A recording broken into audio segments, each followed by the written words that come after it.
Good afternoon. We'd like to thank you for attending this session on Why Don't I See More Affordable Housing. We're going to get started and we'll kick off with our introductions of who we are.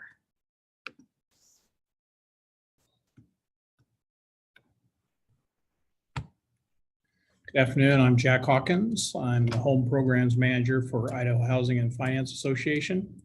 And what that means is we manage three different federal funds, the Home Investment Partnership funds, National Housing Trust Fund, and NSP, which is Neighborhood Stabilization Program.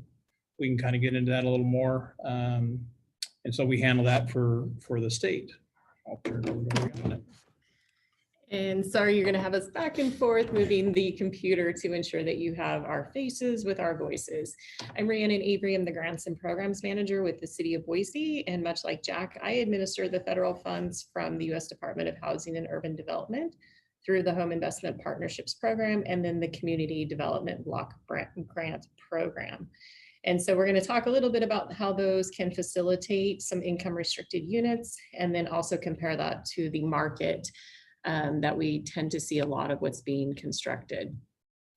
So a little bit of an overview of our presentation today. We're going to do some definitions just to make sure that we're all operating from the same foundation as we go through this presentation. We're going to talk a little bit about market rate housing and then income restricted housing. And then we're going to leave it open for questions. And we ask that you use the chat feature of Whova. And then we'll process those questions at the end of our remarks of the presentation. So with that, some definitions for you, just again, making sure that we're all working from the same foundation of information. So oftentimes we use the word affordable housing, and what I have kind of found throughout my journey is that everybody has a different definition of affordable. But when we're talking in this landscape of housing, we're really looking at a definition, which is that no more than 30% of a person's gross household income is spent on their mortgage or their rent. And this is a pretty standard definition. Just what they have found over time is that if you're spending more than that 30%, it doesn't really matter what you make. At some point, your housing could become cost burden. So that's really what we're talking about when people say affordable housing. That's what Jack and I work from, but we've also learned in our travels that that's not what everybody is normally utilizing. HUD, you're going to probably hear us talk a little bit about HUD today, and that is the United States Department of Housing and Urban Development. And this is a federal agency in which Idaho Housing and Finance and the City of Boise are what are called entitlement jurisdictions. And so we receive annually funding from HUD to facilitate programs in our communities. The word that Jack and I are going to use today is called income restricted. So when we're talking about multifamily developments, what we're looking at is really units that are created for households earning less than 80% of area median income. And so what we're looking to create with our funding opportunities is units within a development that are income restricted. So, and I wanted to make this key distinction because, again, we will continue to hear the community say we want more affordable housing, but what Jack and I really have the ability to do is make sure that those are income restricted units for the area median income that we are trying to target with our resources. And then market, the general operating assumption is that a market rate is targeted at those who earn more than 120% of area median income. And then right below that is workforce housing. And those are really the 81 to 120% of area median income. So what is a market rate apartment complex? Basically, it's a developer will build an apartment complex and they can rent the unit for whatever they can rent them for. So it's really a market rate. It's supply and demand. I can rent this 2-bedroom unit for really anything that they want, as long as somebody's willing to pay that monthly rent payment. So what's in that? Based on the development, they have to have experience in, building and developing and managing apartment complex. They're going to have maybe one or two lenders, construction lender and then a perm lender. They're probably going to have to put some cash down or have equity and property to do that. They'll hire a property manager, or they may be a property manager that manages those units. A market rate property will, instead of getting money up front, what they're going to do is they're going to make money over the annual net profit of the units, or of the development. Call it net operating income. Like I said, there's no income restrictions. Anybody can rent properties. As I said, money is made on an annual cash flow of the project. And then on the expense side, you're going to have the property management, legal, utilities, insurance, reserves, and debt payments. So that's really what a market rate property is compared to an affordable property.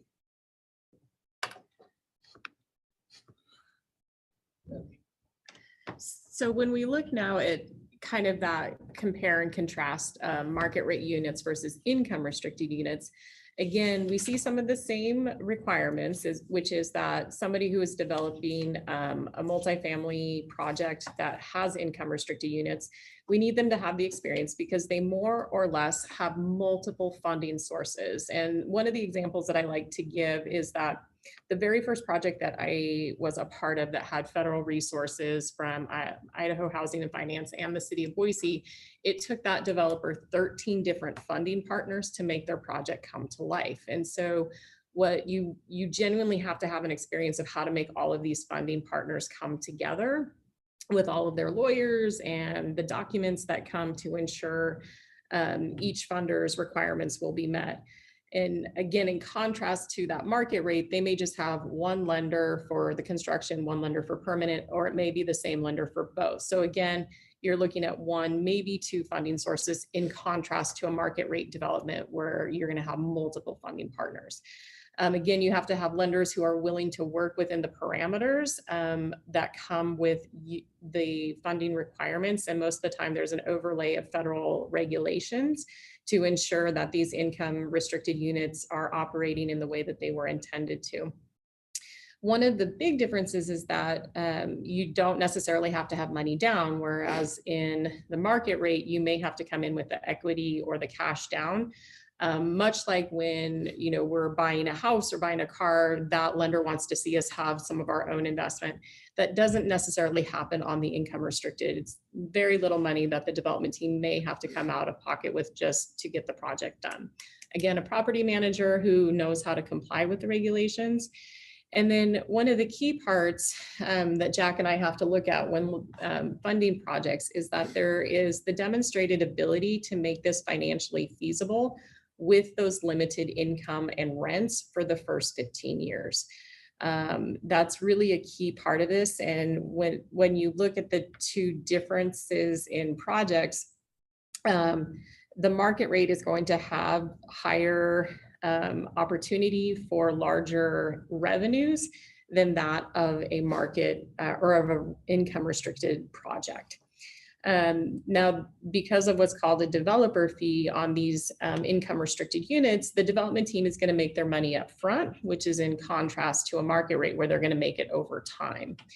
And again, another key distinction is that these projects cannot sell until after 15 years, whereas in the market rate, you can sell them at any time.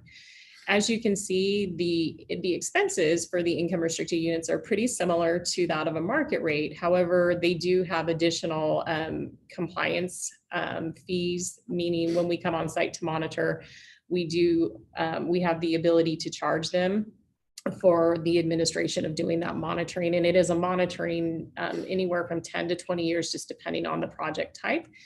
And they must be able to meet their minimal debt service that is required by the lenders, which is why Jack's money and my money sometimes comes with some really favorable repayment terms, because we're trying to make these financials look attractive, not only for our requirements, but to that primary lender who has a little bit more skin in the game than we do.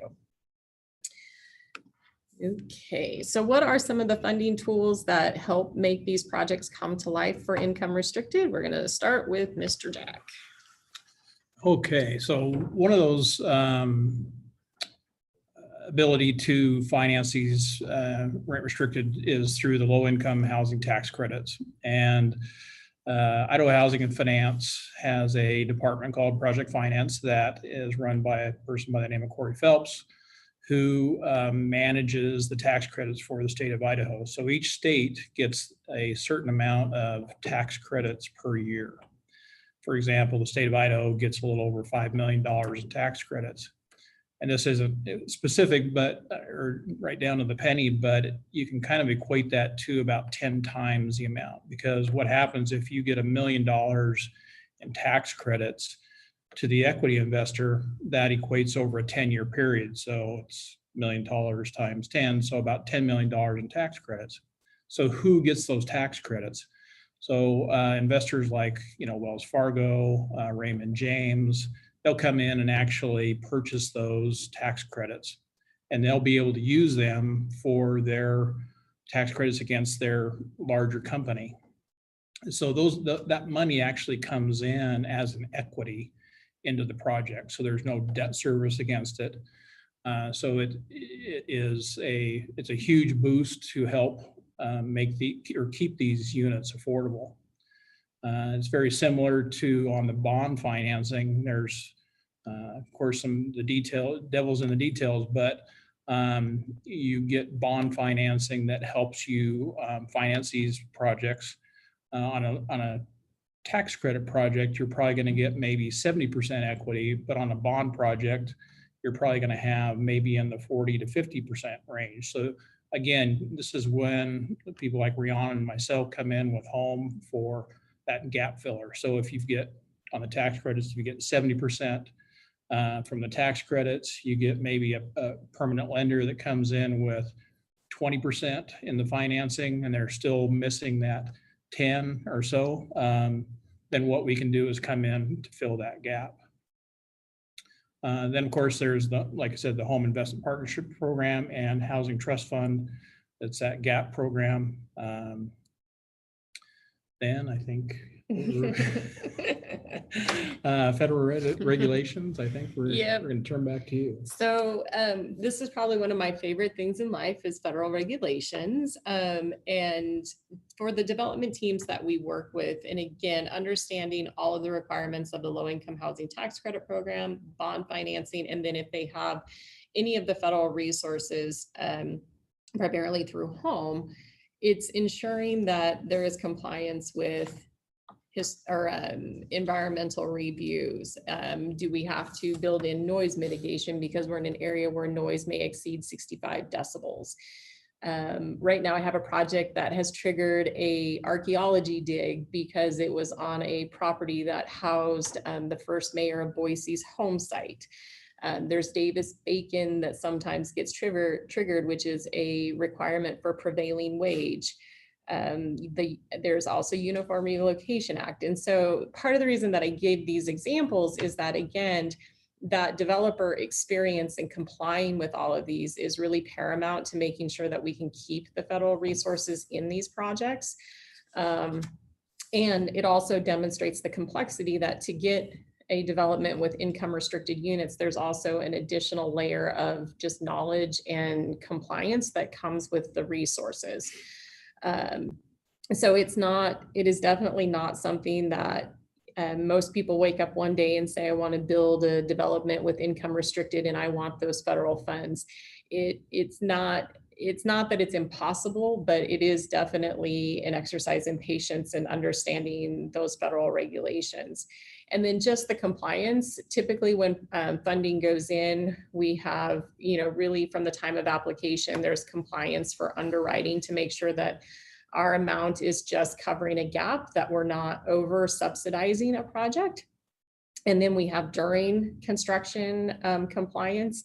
And then we have whatever that term of affordability, which is what it's called with our federal resources, that we're continuing to monitor the project, ensuring that If there's supposed to be 10 income restricted units in that project, that we're getting information on that every year for the next 20 years, which is a pretty standard term of compliance.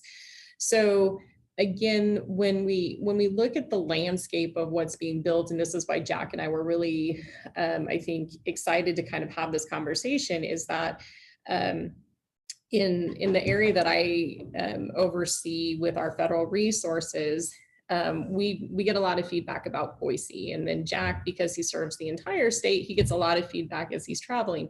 But I think what we continually hear is like, I see all of this development, but where are the units that are, affordable, or as we're learning today, where are those income restricted units?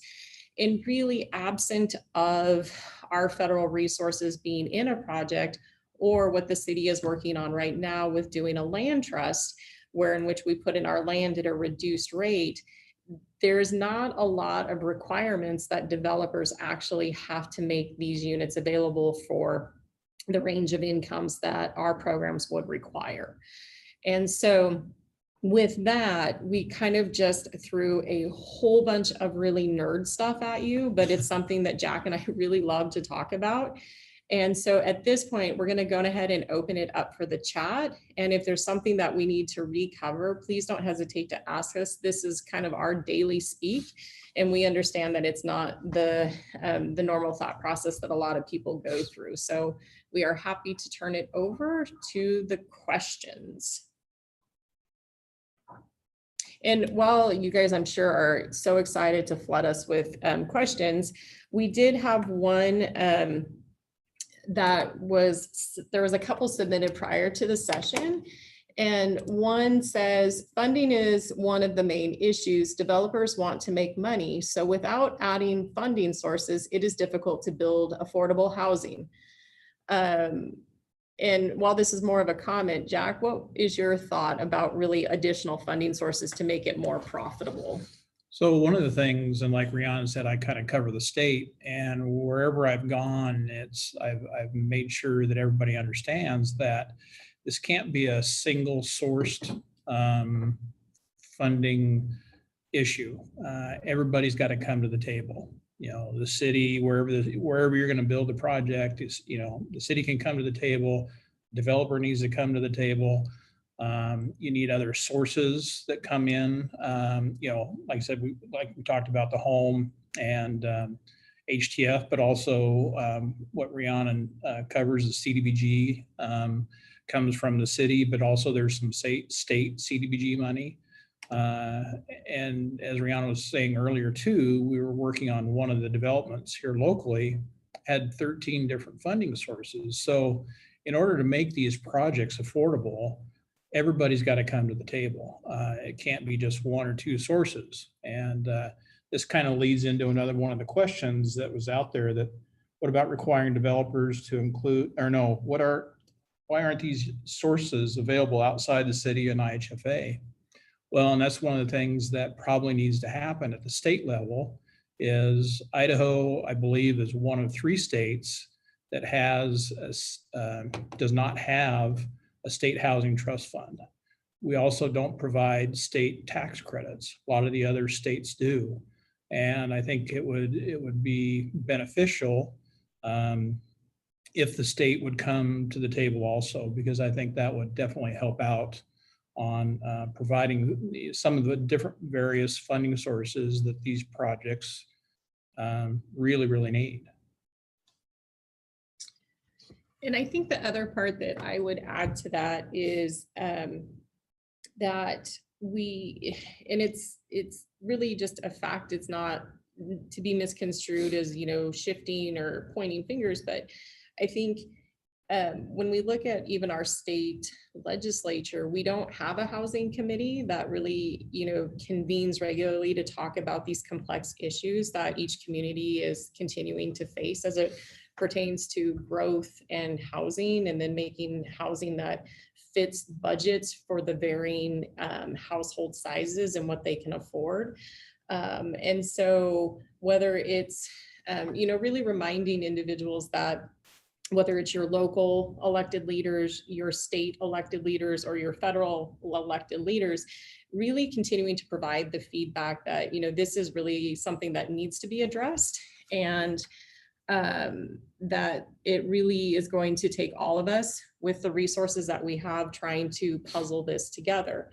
Now, the other part of kind of our neighboring states, so Jack talked about the Housing Trust Fund that we've had on the books since the 90s that our state has never funded.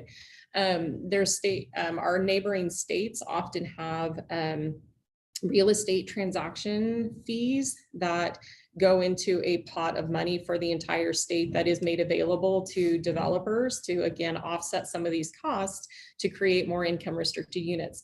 That's something that we don't have either. So it's not to say that we lack a lot of things and so we just can't do anything. I think you're starting to see communities become creative with what can they do within the provisions of our state statutes. And so that's, one of the steps that the city of Boise is taking with Grow Our Housing is having a land trust where we put our land in and are developing partner. We put in the land and the developer does what they do, which is develop, to help, again, spur some public-private partnerships. There, another kind of question, which is, well, why can't, we just require developers to include income restricted units in their development?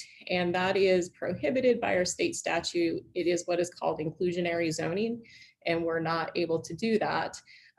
When a market rate developer just comes to for their approvals, we can't require that. However, if the city is putting in their land or we're putting in federal resources, now we can start to have those conversations about the mix of units that we would like to see in the development. But just straight out of the gate, we cannot require it of a project unless we have a financial tie to that project.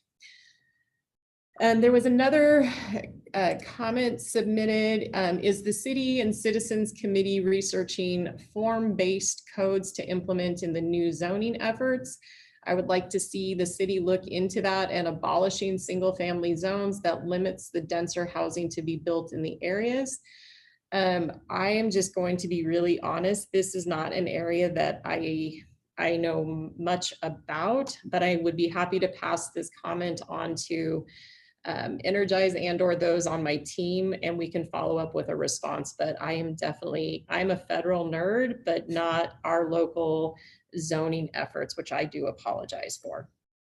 So I'm not seeing any questions in the chat, which means either Jack and I did a phenomenal job or you're overwhelmed. But are there any questions or comments or concerns? Again, using the chat in Whova would be appreciated.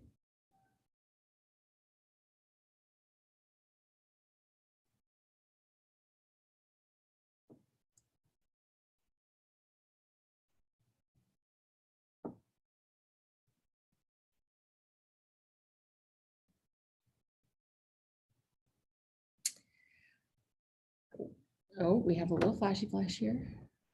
Nope.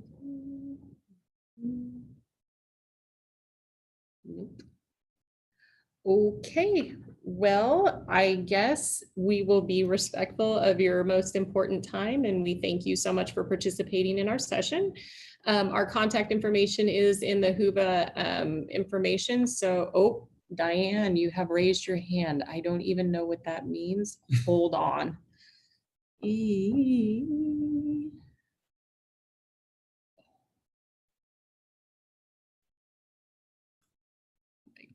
Sorry, I am not a technology wizard. Diane, do you have the ability to put your question in Whova?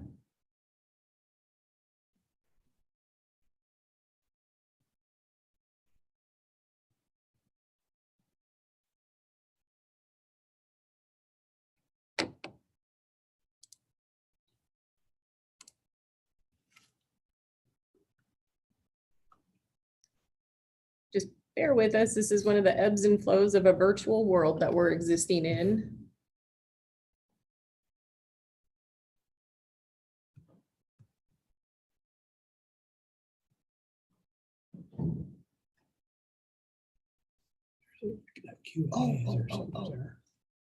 Oh, we found it. We figured it out. Thank you for your patience.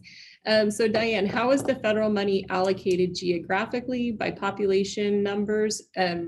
So really great question, and we're going to give two answers to this. So in terms of the federal resources that the city of Boise oversees on my team, we are limited to the jurisdictional boundaries of the city of Boise. And so each spring we make available a competitive application for developers to apply for. And right now it's about 1.5 million that we have been putting into projects to ensure that they're income restricted units. And so over the last 4 years, we have contributed towards the development of over 400 units, and then leverage that with additional units that have been built to create 715, I think it's 715 new units in Boise. So again, it's complex, but we definitely try to be very judicious and make sure that we are funding projects that create the maximum opportunity for the income restricted households. And then I'm going to let Jack answer his question, his part of it. So from Idaho housing standpoint, we have, like I talked about, the low income housing tax credits. So we actually have a multifamily round, which was in September. And we received, I believe it was 16 applications throughout the state. And so what they do, they're coming in, they're requesting tax credits. They would request also home and HTF funding at the same time.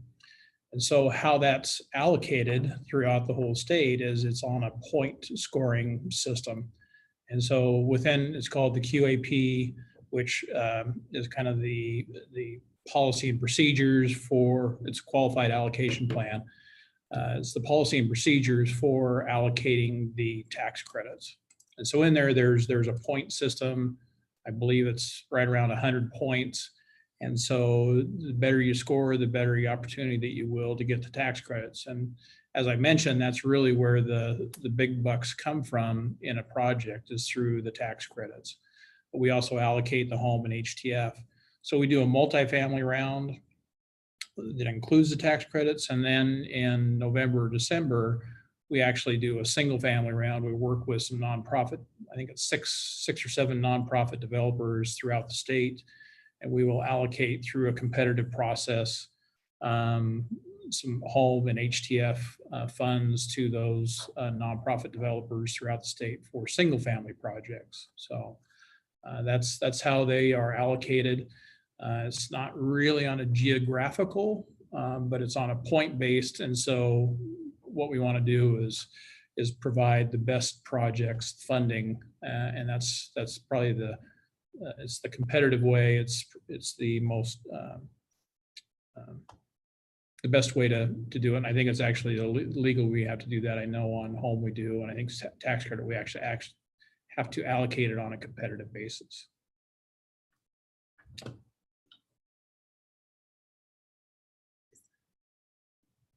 Thank you.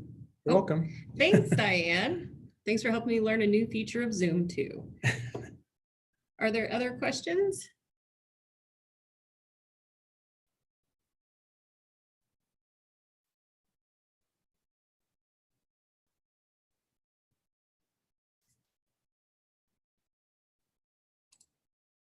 All right. Well, again, thank you for your time and your interest in this. Again, we are both available. You know, if you think of something afterwards, our contact information is available to you, and we're always happy to answer your questions because we understand it is complex. And the more information that we can share and broaden everyone's understanding, I think the better we can all become in solution or is that another question? Oh, has the city ever considered adding a fee to the building permit that would help add funds to help building affordable housing? Fantastic question, Diane. Or this is a question. Okay. Our fees have to get approved with what, like, they have to get approved, and I'm feeling like there is something that would be restricted either in our ordinance or state code. So I'm going to be very genuine in that I don't have an answer, but I will follow up on this to get a response and then send it out to you all as participants.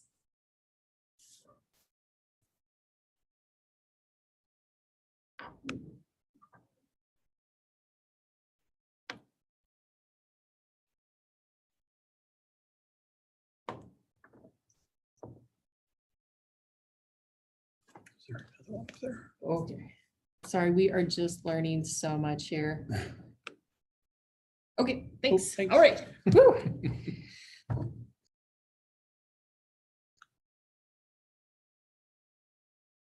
Any other final questions or thoughts?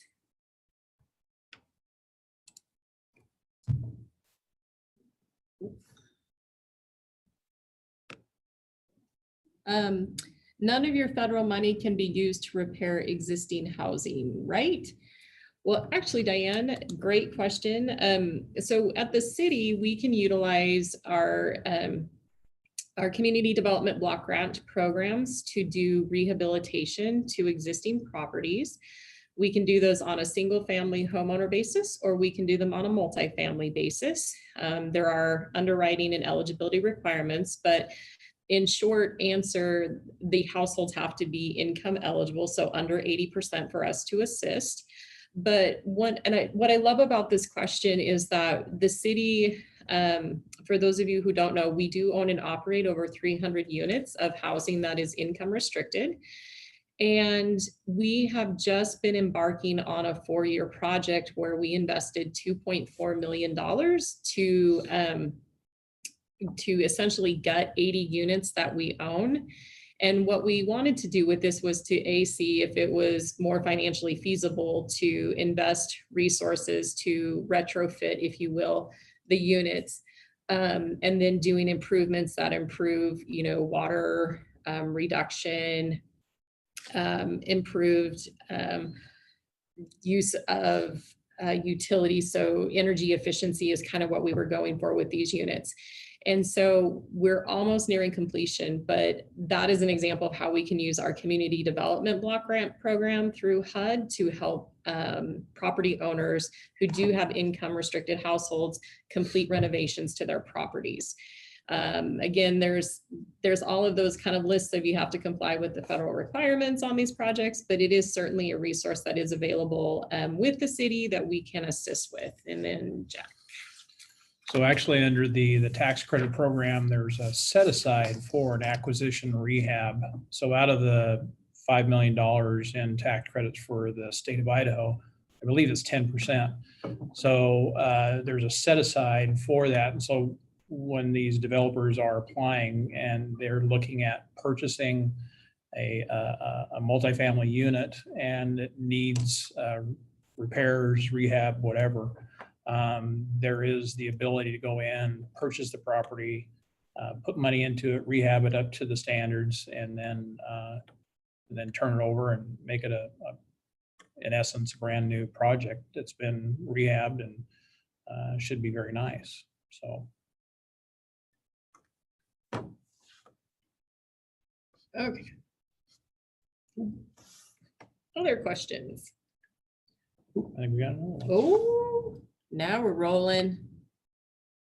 Oh, fantastic. Yeah, I will say from the city side, it's a really great program because we also have proper project managers that facilitate the whole thing from getting it bid to making sure the project doesn't have any liens from construction companies on it. So we not only act as your construction manager, but we'll also act then as your bank for the loan, whether it's with the single family homeowner or the multifamily development team. So really great question, Diane. Thank you.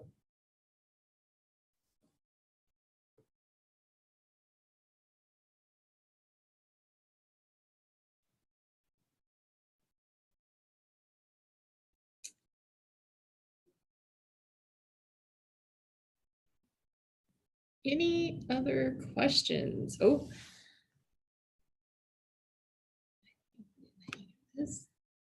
Oh, maybe not.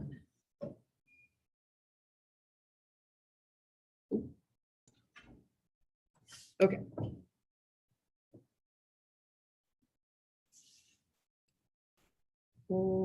Please.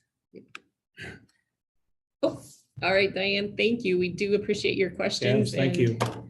And happy to share all of our information.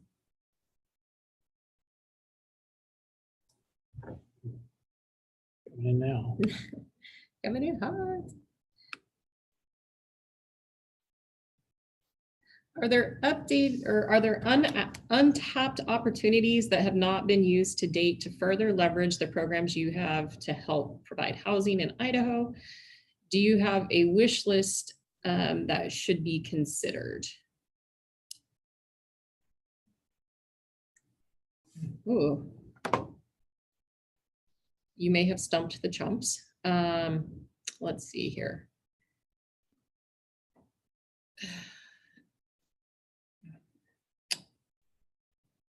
Well, so we talked a little bit about the Housing Trust Fund. I mean, if we had a wish list, I would like to see that gets funded. I would love to see something like our neighboring states with, a real estate transaction pool that is made available. I think there's some interesting models that other states have looked at in terms of using Medicaid expansion to help cover rent. And I think that's another area, and it's a gentle approach, I think, because obviously our state just went through and did expand Medicaid. But I think that may be the next evolution when we try to look at that link between housing and health. And you can't really have better health outcomes if you don't have safe, decent, stable housing. So that would potentially be a wish list for me. But again, I also understand baby steps. Those are mine. What do you have? Yeah, the only other one I would think of is maybe on the state side, as like Brianna was saying, the state housing trust fund, but also maybe state tax credits. There's a number of states out there that do have those that I think would help. And maybe just getting, maybe some foundations, looking for, these types of projects that would fit under their deal. Yeah. So like Rihanna was just mentioning or pointing out to me, banks have what they have to meet certain CRA or Community Reinvestment Act. For each bank, they have to do so many things. They have to put money back into money and do things within the communities that they're lending. And so I know that they're trying to revamp the CRA rules now. I have not paid that close of attention, mainly because I've been out of banking for about 5 years now and haven't paid that close of attention. But I know that will help with the investments from the local lending institutions. So those are maybe some of the things that I can think of off the top of my head.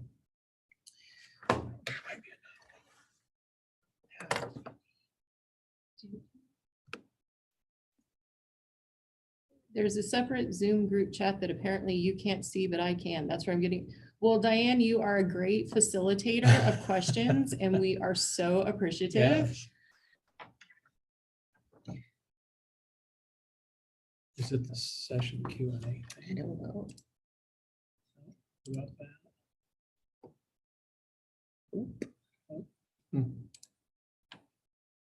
Okay. Perfect.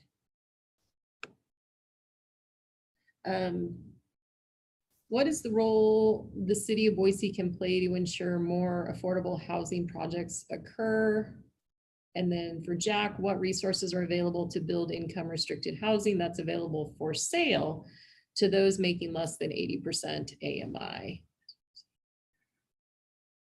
Okay, well, Mr. John Vance, fantastic questions. I think the broad part of this question is the city now, again, with, and I kind of keep talking about it because it's a really super exciting path forward, which is our land trust.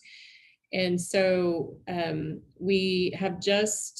we're working through our first formal land trust project, which is Franklin and Orchard. And so we're putting our land in at a reduced lease, and then the developer will have 90% of the units that will be income restricted. And it's because they're in part going to utilize bond financing from Idaho Housing and Finance, which requires that the units be income restricted. We are looking at purchasing right now 2 additional sites, plus we have some, I think, opportunity within our portfolio of what we own to evaluate if there's opportunities to redevelop, and, you know, again, creating that relationship of with our land at a reduced lease, can we, you know, perhaps put more density on a site that we own? So those are all of the things that we're looking at. We also have, getting very close to being formalized, is an incentive program through Grow Our Housing, in which if developers, whether they're a nonprofit developer or what we would consider a market rate developer, looking at the opportunity to have cash incentives that create opportunities for some income restricted units within those developments. So I think right now the city is really trying to unearth and find every option possible, because we know that this is through listening tours that the mayor's had, plus the work that we do, we know this is a hot topic, and it is something that we utilize and are trying to maximize not only our general fund resources, our land, but then also our federal resources where we can.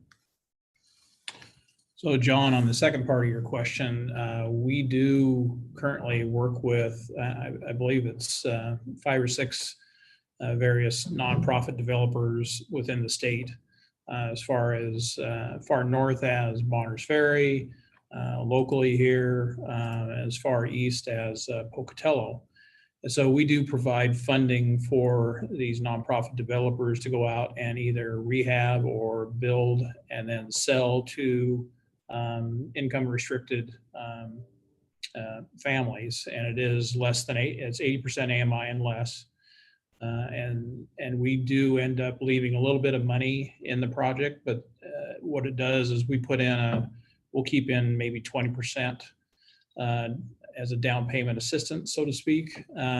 It's a 0% due on sale loan, and then an IHFA approved lender will come in and fund or finance 80% of the project. In there's there's income restrictions and sales restrictions. So you can only sell like a 3-bedroom home in a certain area for X number of dollars, even if it costs you more to build it. We'll provide the funding to make that happen. So that is one of the things we do, and we usually do probably around 30 units a year around the state. And while John didn't ask it of me, I will still chime in with what the city of Boise has been doing to help with single family home ownership. We have 2 nonprofit developers that we have been working with. And what we have been able to do probably over the last 2 years with our partners is we contribute towards the construction of the unit. And then we're able to, because we contributed towards the construction, we are able to write down that, it's not necessarily writing down the purchase price, but we're reducing what that income eligible household has to borrow. And so what we've been finding, because of the appreciating market, that it's taking about $100,000 per house right now for us to make those available for income restricted units. And these are brand new single family houses that have been constructed. And so I think over the last 4 years with our 2 partners, we have done about 21 houses. So again, that's another area that we do utilize our HUD funding, is to, again, it's not just multifamily, but also focusing on single family home ownership. So thank you, John Dance, for that question. And then Diane, has the city gotten pushback from private sector for going out to buy the land in competition with private developers? That's a wonderful question. So we have been trying to look for sites that are smaller and maybe less desirable for developers, but I do know that there is a site that we're currently on due diligence to acquire that many developers over the years have been looking to purchase. And what I can express is that I know it's not always favorable when we do that, because it does feel like we're taking away opportunity, and particularly in Boise where there's really limited land and yet price is really, really high from the private market. That's certainly not our intent, but really I think the spirit of what we're trying to do is if we can cover the cost of the land and do a reduced lease on land, that is then not a cost that is being passed on to the renter, that we're trying to make sure that units are income restricted and available.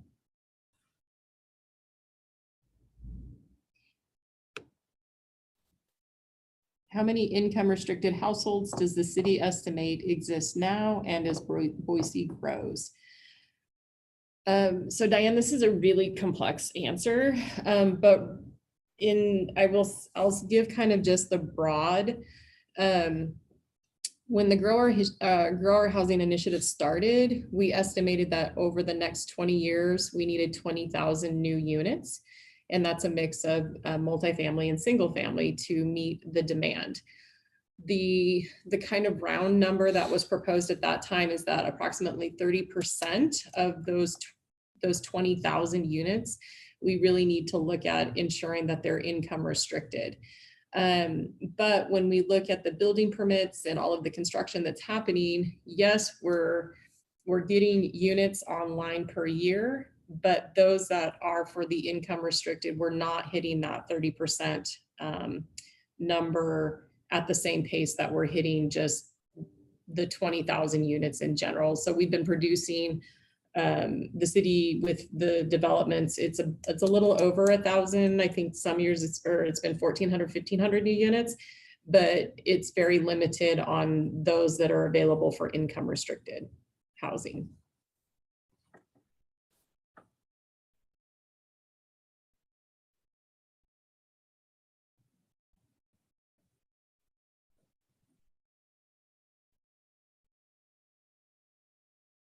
I'm glad Diane found this other chat room. I know, would have felt horrible.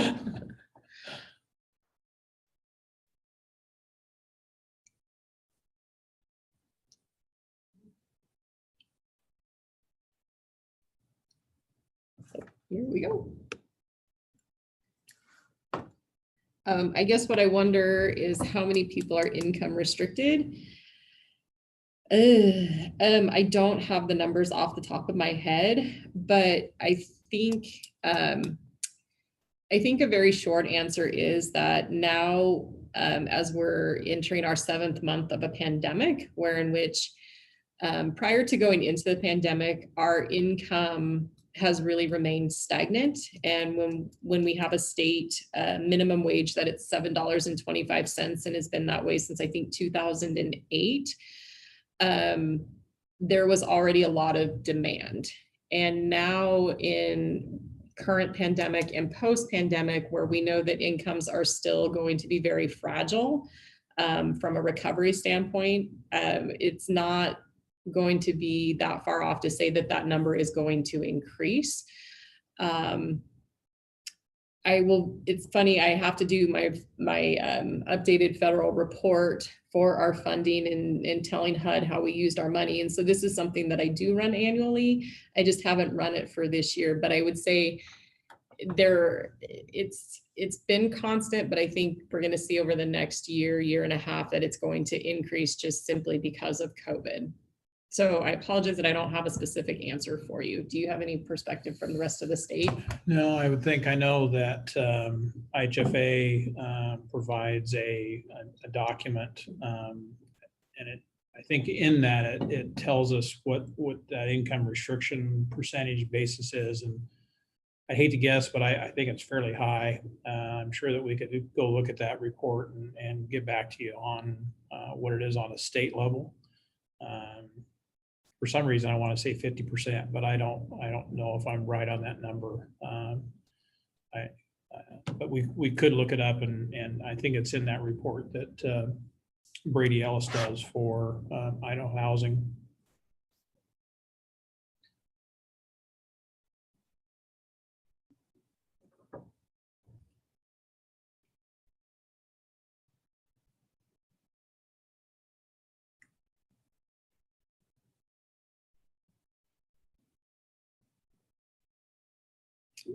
Here we go.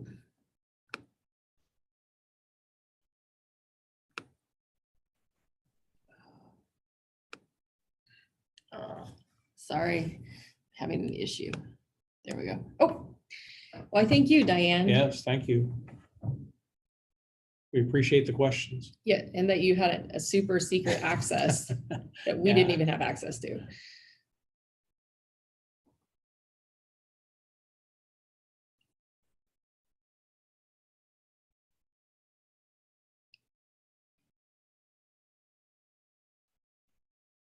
So with that, we know we were scheduled to go until 2:45, but if there are genuinely no more questions, we have appreciated your time and learning. And again, if you have other questions, don't ever hesitate to reach out to us.